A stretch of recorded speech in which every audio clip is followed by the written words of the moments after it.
because just 30 hours ago, the Uniparty put forward a 1,000-page bill that no one can tell me that they've read before they're going to vote yes on it, to spend $1.2 trillion, and we're expected to vote on it in just a couple hours. It's not acceptable. When I first came to Congress, I was warned that this is how this town operates. But I had a glimmer of hope that we had the majority, that we had enough people that were fiscally sane, and that this time it would be different. Unfortunately, it's not different. So here we go again. For the last 3 years, we've been complaining about all of these things. Republicans who campaigned complained about the border issue. And yet the actions today refuse to do anything about it, to actually do anything about it. You see, we'll pass bills that ultimately mean nothing because we know that they're not fully going to pass. They're not going to make their way through the Senate, whether it's H.R. 2, impeaching Mayorkas, the new Lake and Riley resolution. All of these things ultimately are not going to change anything. And yet today, we're going to use our majority, quote-unquote majority, to enact no changes whatsoever. We're going to fund it all. The bottom line is that this is a complete and utter surrender. And I'm going to be not only a no, a hell no on this bill. It completely ignores the fact that we are at a place that we've never been in the history of the United States. At $34 trillion in debt, we're at a greater debt to GDP than we were during World War II. And we didn't just finish a war, folks. We're approaching potential World War III across the globe. How is the United States fiscally going to be able to sustain any kind of major conflict when we're not willing to make the cuts that are necessary? So I'm glad to stand with my colleagues here today who are the fiscally responsible parts of the House of Representatives. And I will yield the next part of my time to my good friend from Texas, Chip Roy. Thanks, Bob. Well, good morning, everybody. I want to thank my colleagues. I am so proud to stand here alongside these great friends, these great patriots who are willing to stand in the breach for the American people while, unfortunately, we see the Uniparty, to use some phrasing that some of my colleagues have used, in action. People ask, I could go down all the laundry list of problems. Chairman Good did a great job outlining it, so did Chairman Perry. I'm sure everybody here, we can come up. We can go down the list of earmarks. We can go down the list of egregious funding in this bill. I did on the House floor last night.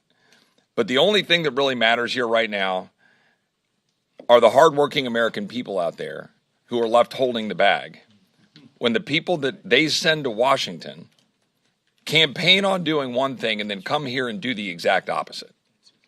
And I've been watching social media today because I called out some Republicans on the House floor last night, and I called out some of the so-called conservative groups out there last night on the House floor who are MIA in this fight because they like to have access to political power. The time for all of that is over. The time for continuing the same games in this town is over. There's no more time left. I was meeting with an automobile manufacturer this morning, talking about the extent to which the rule that was finalized on Wednesday, the tailpipe rule, will force them to go to basically 2/3 EV manufacturing by 2032, which means they've got to start building out their supply chain right now. That will fundamentally alter and destroy the livelihoods of millions of Americans, driving up the cost of their vehicles, driving up the cost of goods, while you've got EVs piling up on lots as we speak. I could sit here and give an entire speech on that issue alone. Yet what are my Republican colleagues going to do today? Fund it. You all know what's going on the border. My friend Chairman Perry talked about the 100 that bum rushed the National Guard in El Paso. That's making all the headlines in the last 24 hours, but it's relentless every single day. Republicans pass a bill and name it after Lake and Riley and pat themselves in the back and say, look what we did. We sent a bill and we sent it right over to the Senate for it to die so I can go campaign all year on the border. So I can use that beautiful little girl as a campaign prop. Enough. Those same people that fund it today, they own it. Anybody who votes for this bill today owns every stinking bit of it. They own the destruction of the American economy with all these regulations killing families. They own the wide open borders causing death and destruction. They own the fentanyl pouring into communities. If you fund it, you own it. And unfortunately, too many Republicans come to this town and they use what's called the swamp glossary. Go look out there on Twitter. A good friend of mine puts a bunch of stuff out there that outlines a lot of the swamp glossary. You guys hear it every single day. Frankly, our Republican leadership are basically walking swamp glossary. There's always an excuse for what we can't do. Always a reason. The majority's too thin. Oh, I'd be there with you if I could wave my magic wand. We've got elections this year. I asked one of them on the floor yesterday, I said, well, what happens if we run the trifecta, we win the White House, we get the House back, we get the Senate. What are you going to do next January? What are you going to do? And I told them what they're going to do. They're going to say, we don't have 60 votes in the Senate. Yes, that's right. And you know what that individual said? Well, yeah, we're going to have a conversation about that. There is always an excuse for Republicans to fail. We're here to say that we're going to succeed for the American people. I'm here and I'm happy. This is as happy as I can possibly be because these people came here to go fight for the hardworking American getting screwed by the swamp and by corporate cronyism, making health care unaffordable, making their streets unsafe, making it impossible to go buy a car affordably. And they're tired of it. And they want their country back. And the excuses coming out of Republicans are not getting the job done. So today, I want to be very clear. Any Republican who votes for this bill, they own it, and they are the ones risking the election. It's the people that are going around saying, but we'll cost the election. Oh, but what happens if we have a shutdown? They're the ones running in fear rather than leading. They're the same ones who will go stand up in Normandy on June 6th, praising those men who walked into a wall of bullets and looked at a cliff and scaled it to save our country and to save the world from fascism, praising their courage while curling up in the corner, afraid to stand up for the American people who are suffering today. Enough. I'm proud to stand with these great patriots saying no to this bill and yes to the American people. No to the continuation of the uniparty that is coalescing against the American people, and rather we're going to stand up and fight for them. I'm not afraid of a shutdown. That's swamp excuse. I'm for standing up for funding a government doing its core constitutional duty, and that's what we're here to do. And I'm proud to do it. And with that, I'll pass over to my friend from South Carolina, Mr. Norman. Thank you, Chip. You know, I woke up this morning to a text from an elderly lady in South Carolina. She had watched the bum rush, and she said, when is Congress going to do anything to stop the invasion at the border? And she ended her text with, the deaths that will occur are going to be on the hands of Congress for not doing something about it. Folks, how long are we going to, as Chip said, and Bob and others, fund a government that's working against us? How long are we going to put up with thousands of our young people dying from fentanyl due to the invasion from China? How long are we going to put up with this insane spending? Biden says pay your fair share. Let me ask you the question. You want $500 million to go to Jordan to put up a wall? Do you want $125 million to help Egyptians attend college in Egypt? Is your fair share to go an 8% pay raise for a guy that we just impeached, Mayorkas, who is implementing all this?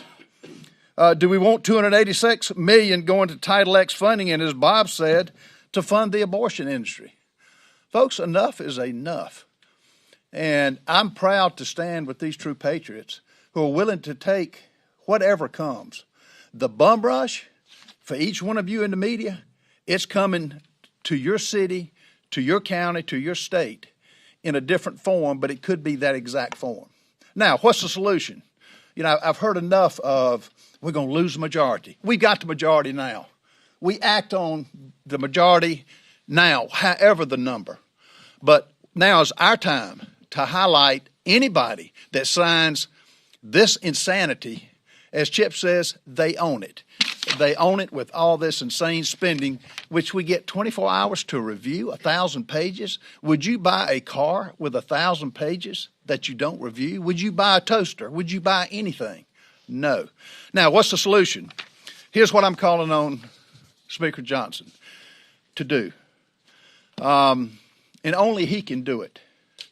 After we leave today, the mace has to be in place. It's a 184-year-old tradition to have the mace when the House is in session. Take the mace down, cut the lights off, and say, we will not come back until you stop the invasion at the border. H.R. 2 or any other logistical message that they have that will shut it down, not just paper. Shut it down. Take the mace down and not come back. If the Senate wants to sit on it, sit on it. You're the one owning this. And as Chip said, it's going to always be an excuse. You know, we don't have the Senate votes. We don't have this or don't have that. No, it's our time. This is our time to do something good for the American people. The government cannot continue to run ramshot over the taxpayers. And anybody that signs this, anybody that agrees to this, as we have said, they're going to own it and they're going to agree into all this spending of money that we do not have. I call on my good friend Warren Davidson. Good job, Ron. All right, Warren. Thank you all. Thanks for covering this, and it's a sad day for our country. We're here really to solve problems and serve people, and we're here talking about something that anyone can find an excuse. Leaders find a way. And I'm sad because we have not yet found a way to have a smaller government. We've not yet found a way to restore a government small enough to fit in our Constitution. We could afford a government that size. We can't afford this kind of government. This government isn't even doing its most basic responsibility, which is to secure and defend this country. We literally have an invasion at our border. We have a leadership structure in the executive branch that is undermining the entire concept of citizenship. And we are not servicing the citizens of this country.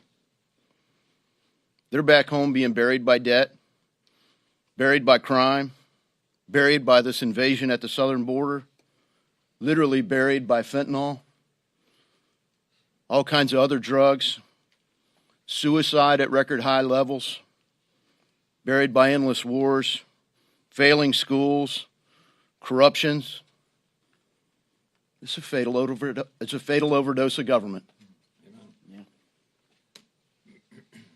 And we have people that are trusted to stop that, voting for this nonsense. They've wasted all year not solving these problems. They've wasted all year finding a way to preserve the status quo, and not even that, making it worse. We're adding $1 trillion worth of debt every 100 days, and this bill accelerates the path to the crash site.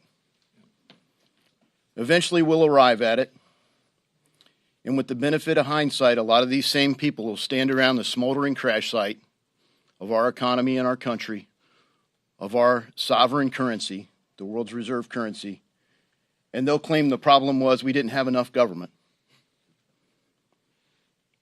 We got to have a smaller government. We told the people we were going to have a smaller government, and we told the people we were going to secure the border. Today is a total failure. It's a sad day.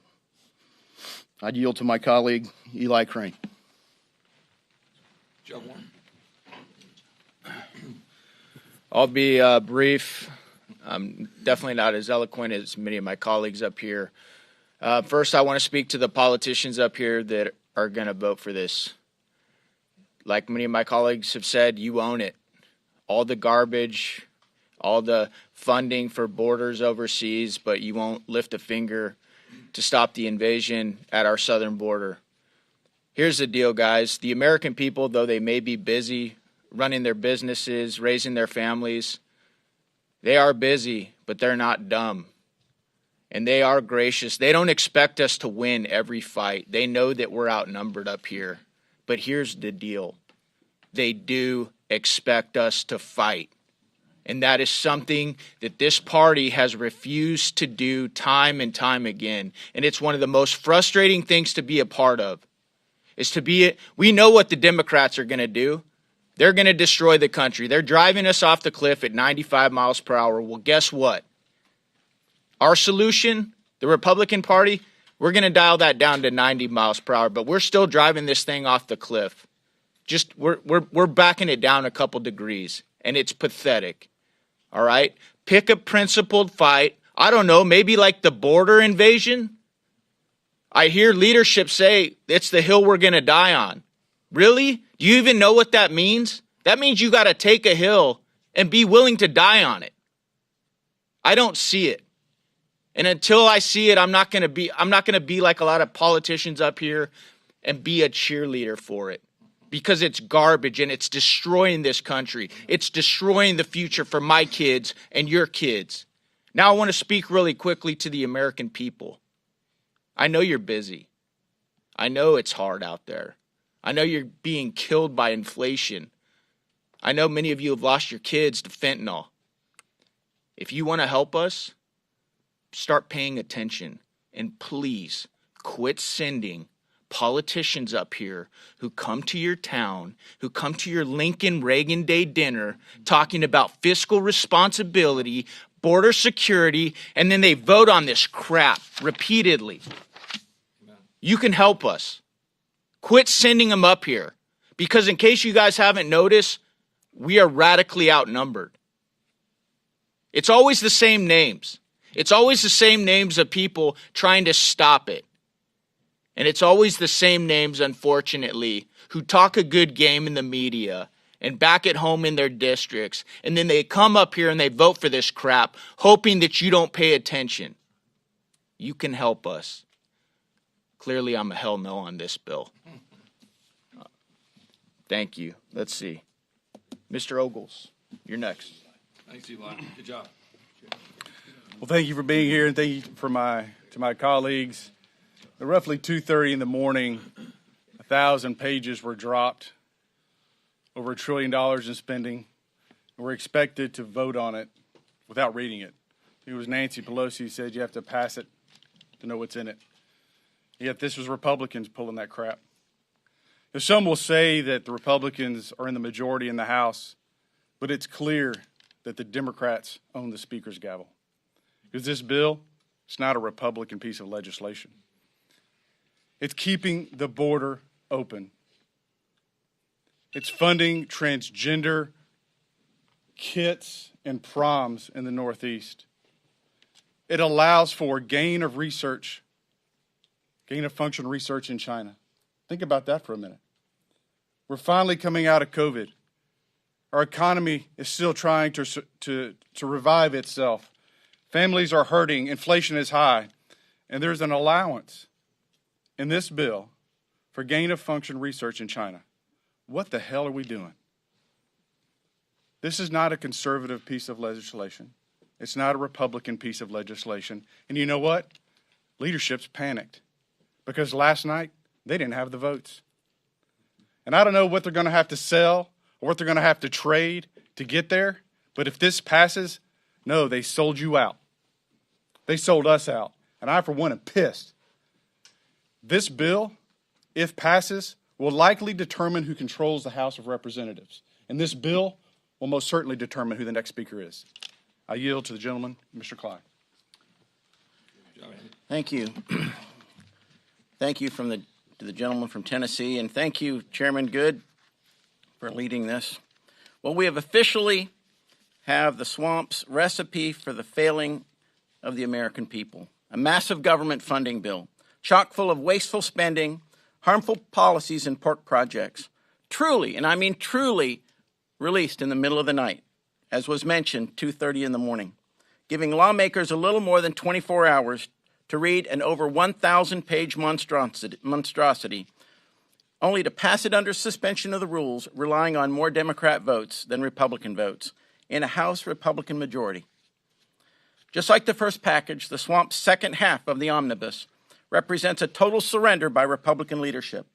You know, compromise is one thing, but capitulation and surrender is a whole different beast. One that routinely serves Washington instead of serving the American people. To my House and Senate Republican colleagues, It's time to put your money where your mouth is. Because you can't claim to be a pro-life champion and then fund abortion, abortion travel, and aborted fetal tissue research. You can't rail against President Biden's intentional illegal invasion and then fund the policies that are causing the chaos without assuming the same responsibility. Just like you can't flaunt your vote to impeach Secretary Mayorkas and then fully fund his salary and his destructive border policies. You can't defend Americans' Second Amendment liberties and then fund gun control by the CDC. You can't support science and protect young women and then fund transgender surgeries and fund educational institutions that allow biological males to compete in women's sports. And I don't call them men, I call them biological males. Real men protect women, and they don't use their superior strength to steal the honor, hard work, and achievements of women. So all you ladies out there, I want to hear you like Riley Gaines. Speak up. We're fighting for you. You can't advocate for election integrity and then fund illegal aliens voting in federal elections. You can't complain about the violation of Americans' First Amendment rights and then fund more disinformation governance boards and government by proxy censorship. You can't sound the alarm on our dire economic outlook and ballooning national debt and then rubber stamp spending higher than Nancy Pelosi's levels from fiscal year 23. And the list goes on and on. Republicans simply cannot righteously denounce Democrats' disastrous policies that are destroying our great country and then turn around and fund them. Yet many will do that very thing later this morning, and the American people will surely take note of those who do. After all, if you fund it, you own it. But it's not too late. We promised the American people that we would fix these problems, not fund these problems. So I urge my colleagues to vote no on the swamp's second half omnibus so we can deliver on that promise. Thank you now, and I'd like to yield to my good friend from Arizona, Chairman Andy Biggs.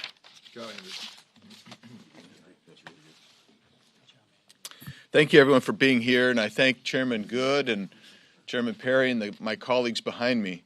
You know, just yesterday, it's ironic, Senator Braun's resolution that the national debt is a security crisis and the security threat passed UC in the Senate.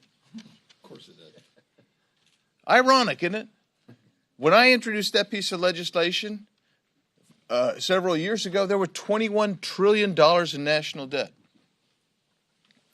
Speaker at the time wouldn't let that bill come to the floor.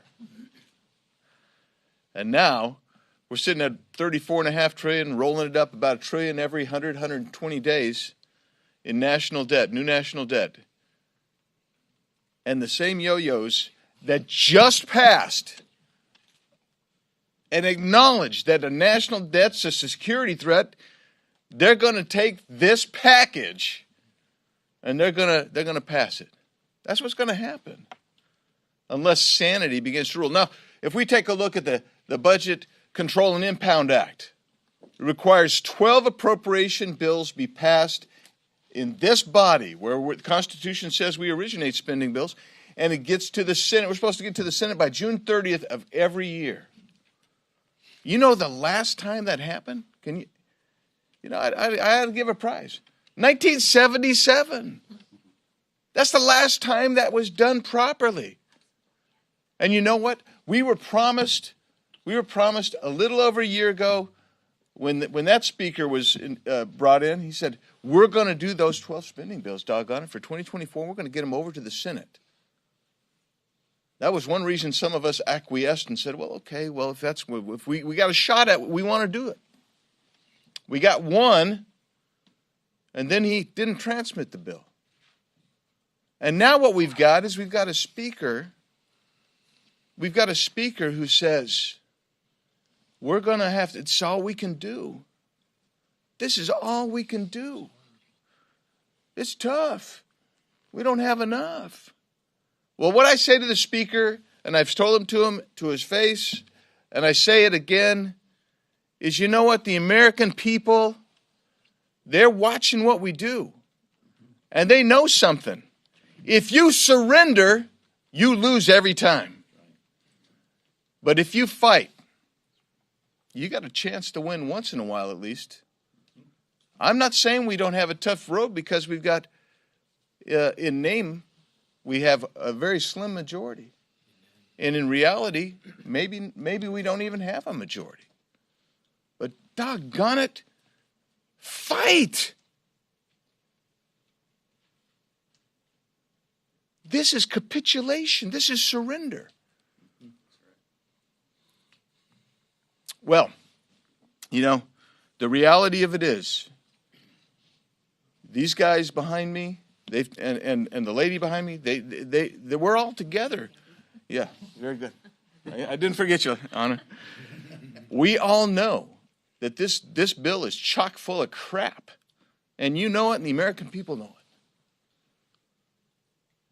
And you're going to see people who campaigned on the Republican Party platform of reduced spending, reduction of the national debt, responsible government, reduction of regulation, pro-life, whatever. That's the platform. But they're all going to go out there, and there's going to give enough votes for this to pass today. Maybe. Yeah, maybe. Unless rationality sets in.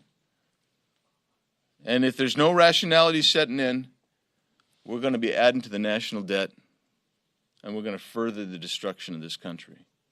And I'll just tell you this. The invasion you saw in Texas yesterday, that's an ongoing thing.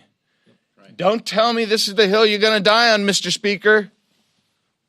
Look at, this has been going on in Lukeville, where they're cutting the fence and people are flowing in every day. And that's in Arizona. This is an invasion. What you saw yesterday is just another example of the invasion. Doggone it, Mr. Speaker. Do the right thing. Pull this bill. Run legislation, which I've introduced, which would give you a partial shutdown, but stop funding the government that wants to emasculate the sovereignty and freedom of the American people. With that, I yield to Rosendale.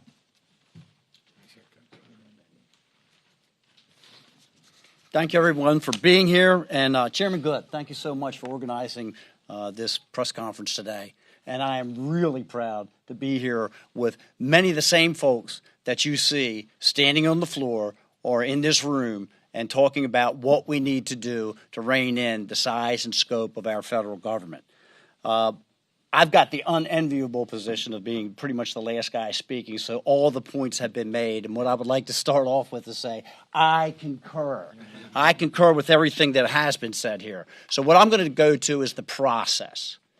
The process is something that we fought extremely hard for January a year ago to restore regular order in the United States Congress, because everyone recognizes that this place is broke, that this system is broke. And the reason that it is broke is because process has been ignored. Process has been thrown out the window. And we have seen the consolidation of the power of the decisions that are being made here in this city placed into the hands of a very few. And that is not the way that it is supposed to work.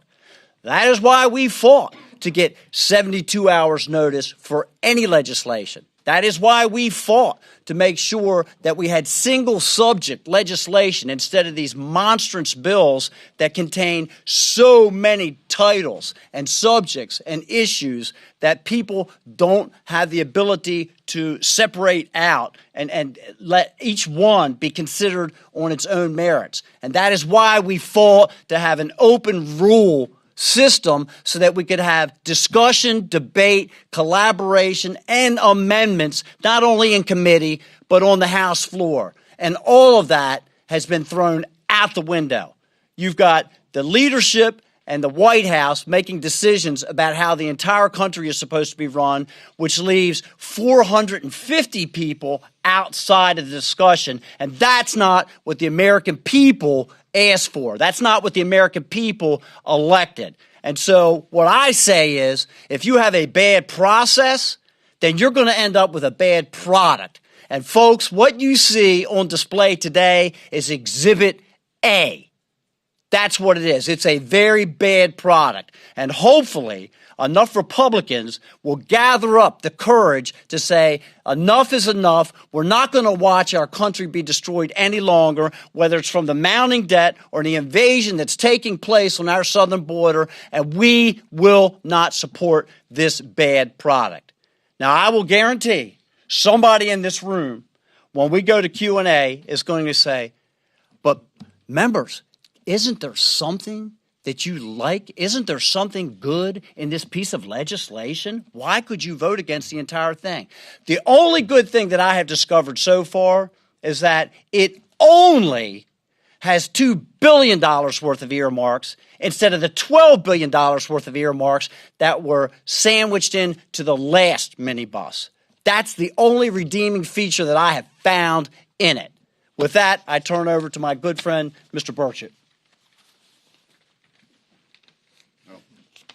Quote the immortal words of Forrest Gump, I want to thank Chairman Good for letting me crash his Black Panther party, because I'm the sole member up here who is not a member of the Freedom Caucus, but I stand with them today on this very important issue. When I first took office and this border issue was already an issue, I can remember we started talking then, and I said, no border, no budget. That's how important it is. That's how important it is to the American people. We talk about having the majority and what that means. I don't care. If we lose our country, it's not worth it. It is absolutely not worth it. And I talk about my folks all the time, but I always think about the sacrifices they made. And I remember my daddy talking about an island that they hit, and he was really afraid. He had a bad feeling, but he knew he had to do the right thing, and he did the right thing. And he was victorious. And if we do not do the right thing in this occasion, we will lose our country. You are seeing the beginning of the end for the United States of America. And I stand with these wonderful men and women on this day, and I stand with pride, because they are doing, dadgummit, they're doing the right thing. And this is the right thing. We've got to make a stand. We've got to take our country back. Dadgummit, if you don't like the people in office, vote their asses out. I don't care if you play golf with them. I don't care if you go to church with them. Get them out of here. They are ruining your country. Don't let them come home and throw you the red meat and say, oh, I'm voting against this, I'm voting against that. That's a bunch of garbage. They are selling your country out for the uniparty, for these national chambers of commerce that wreck every dadgum thing. Look, they want somebody on your roof that doesn't speak the language, that is not from this country, that is not here legally. Because you know what happens when they fall off? They kick their ass out, they throw them to the curb, they're in the emergency room, you and I are paying for their health care, and they don't give a damn about them one bit. And that's what these national chambers of commerce, that's what the uniparty is. Write that in your dadgum newspapers. We've got to take our country back. Thank you, Mr. Chairman. Now, I'll have Chairman Perry and Chairman Biggs come join me up here to take some questions. It's interesting, it's some of the points that were just made. These folks who will vote for this bill will go back and fundraise and talk the same language that we're talking today after they voted for this very bill. So we'll take a few questions. Yes, ma'am. It's very clear that you all are very angry about this bill, but doesn't the buck stop with the House Speaker? It's in his hands to put this on the floor. Why not motion to vacate? Well, the Speaker should today, in light of the heightened situation at the border illustrated by the bum rush yesterday, which, as Chairman Biggs said, is not unique. It was just caught on video on a larger scale. The Speaker ought to say, you know what? This terrible bill that gives Democrats everything they want, the reason why they'll vote for it 99%, at a minimum, we're going to attach H.R. to it with performance mechanisms in place that's going to be required for them to get the money to fund this government, and stop, pause, slow down, attach border security to that bill before he passes it. That's what the Speaker ought to do. Frankly, can't defend the Speaker. It is the Speaker's decision to bring this to the floor for a vote. You guys ask us every day about the status of the Speaker, but I don't think anybody here talked cavalierly or flippantly about the Speaker a year ago. We focused on policy, we focused on actions, we focused on performance or lack thereof. and we're doing the same thing today. Yes. Thank you, Mr. Chairman. Two quick questions. One, what happens if Republicans don't get the majority on this vote today? How are you all thinking of retaliating? Might be too strong of a word, but retaliating. We do have a Republican Party rule that requires legislation not to be brought to the floor for a vote that doesn't have a majority Republican support. And so I would hope the Speaker would adhere to that. And I would hope that that majority will be denied today. If that's denied today, he doesn't have a majority. If we could get, we need 2/3 Republicans to vote against it, then it won't pass. And so our mission is to try to persuade our colleagues not to vote for it. Or if they do vote for it, to do as I think it was Mr. Rosendale who said, but to make it as uncomfortable and as painful as possible for them, to expose them to their constituents back home on who's working for them and who's working for the people here in Washington. And can you elaborate on that point? Because several of you mentioned that you're going to spend the rest of your majority highlighting how some of these members voted. Well, unfortunately, we are left with that. And it's very interesting, by the way. Some of the members, they don't care how they vote. They just don't like us to tell people how they vote. And, if you don't want people to know how you vote, you probably should vote differently. So, somebody else. Yes, sir. Do you think there needs to be a purge in leadership, maybe not related to Speaker Johnson, but top down, the 2, 3, 4 positions? Republicans need to act like Republicans. Yeah. Reflection. This is not a personnel discussion for us today. We're talking about the bill and the policy today. So somebody else that has a question that's not about that. I got an HR2 one. Go ahead. McCarthy did have a CR back when that was being debated that would have had HR2 attached to it. I believe there were some provisions taken out, but a lot of you voted against that. Would that have been an opportunity to negotiate some of the provisions in HR2 into the government? Well, I'll just say we're in a different situation today than we were. We had a stronger hand a year ago, and we should have played that hand. If we played that hand appropriately, we wouldn't be where we are here today. We wouldn't have a new speaker, quite frankly. We're not in the same situation. I remind you, going into the last week of September, turns out the last week of the previous speaker's tenure as speaker, we had passed 1 out of 12 appropriations bills going into the last week of September. After it was promised that we'd bring all 12 to the floor. We passed 10 out of committee, 7 on the floor. Ultimately, I'm sorry, that's what we ultimately did, but we only had 1 out of 12 passed on the floor going into the last week of September. If you guys are itching, jump in. Yes. You're doing all right. First, are you guys planning any stall or delay tactics today to try to push back the vote and try to convince more? If we were, we wouldn't tell you. Yes, sir. Yeah, go ahead. I'm sorry. You guys talk about how you want to focus on process and on policy, which you have, but we're at the end of the appropriations fight now, and you didn't get the process you wanted, and you didn't get the policy you wanted.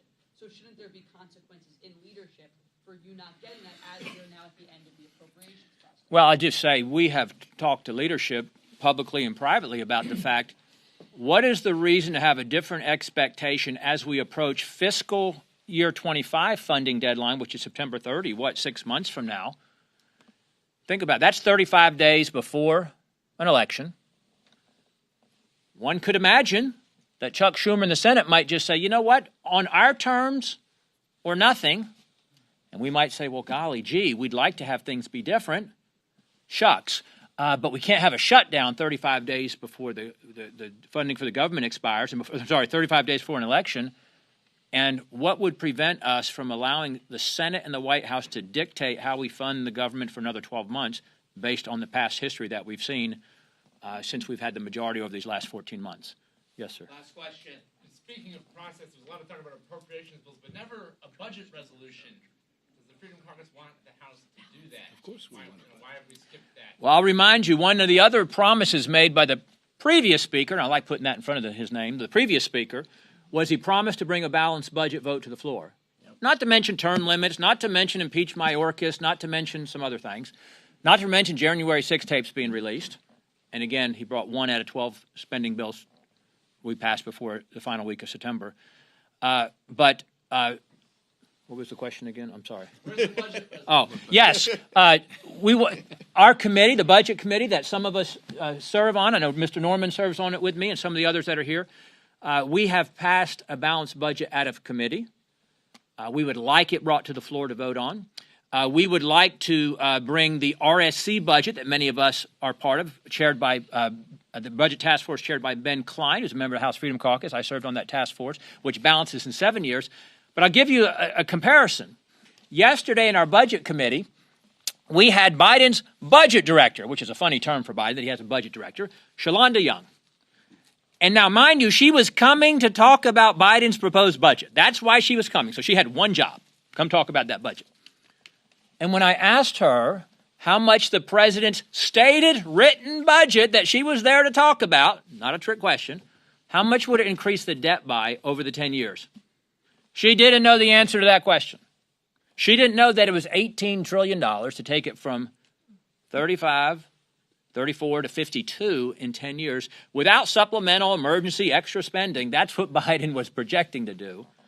That's the Democrat Party. That's Biden. We're trying to bring the House Budget Committee 10-year budget, the RSC 7-year budget.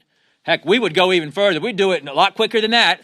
Andy Biggs has a wonderful proposal to cut it much more quickly. We voted for hundreds of amendments to cut spending. And I think we got maybe 170 votes for most of those, by the way, hundreds of those, when we have 220 Republicans, or did at that time. So, all right, thank you very much. Waiting for tough questions so you guys can answer them for me. Let me